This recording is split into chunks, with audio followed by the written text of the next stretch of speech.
Hi, it's Dougie Wood, and in this episode of our series of Microsoft Useful Tips, we're going to talk about how to properly use conversational threads inside of Microsoft Teams. So the first thing to do is jump into your Microsoft Teams. Now, I've selected my test team over here, which is Project X, and you can see by default, you will always have a general channel. When you click on the channel, you'll see all the different conversational threads which have taken place within inside of this particular channel. Now, a conversational thread is essentially a collection of comments around a particular topic or category. Now, it's very common when people first start using Microsoft Teams that they actually create multiple conversational threads trying to respond to someone else's message. So what is often happening is when you click on, say, new conversation, someone might say, hi, how are you? And somebody else might respond to this by actually creating a brand new conversation and say, great, thanks. How are you? Now, the problem with this, and obviously this is just an example, this could just be about anything related to a project or something, or trying to respond to a message further up in the feed.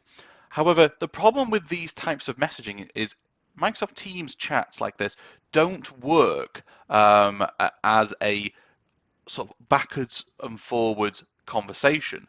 It's not like a WhatsApp message or a text message where it's always going to show these conversations in chronological order. It actually shows them in the order of when they were updated or when someone responded to them. So actually, if say now this post, which is actually been posted after this one, is updated, and then I come away from this particular channel, and then come back to it, you'll actually see now this has flipped the order. So although this post was actually created before this one, it's actually now gone the wrong way round. So as you're kind of reading it, it's the kind of the wrong way round. So actually the conversations will always be at the very bottom of where you've posted inside of your Microsoft team. And that's to make it easy. So when things are updated, when you jump between your different channels, you'll always see the latest sort of conversations which are going on across the bottom. So you don't have to scroll all the way back up. Now, within inside of a conversation, we can format them as well by using this formatting button, and we can add a subject so we can make it even easier to actually find this conversation later to store our particular responses against.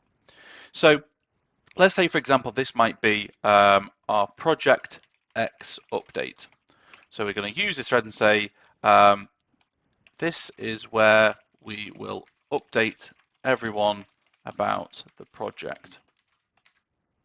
So now what makes it even easier is actually, I've now got a subject, so everyone knows this is where all the updates are going to come to. So I might say, where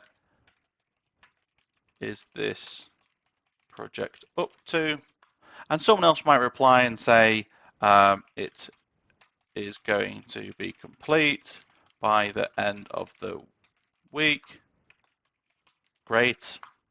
And then all of those comments are actually stored against this particular conversation. So even if it was updated, some other areas were updated across the top. So I'm just going to put in a few updates to push this further along and come back. And you'll see now this Project X update is up here.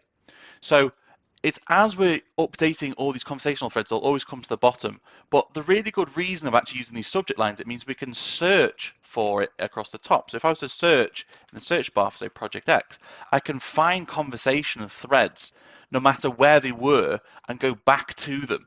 So I can actually go back to this message and it'll jump me directly to wherever it finds it inside of my channel.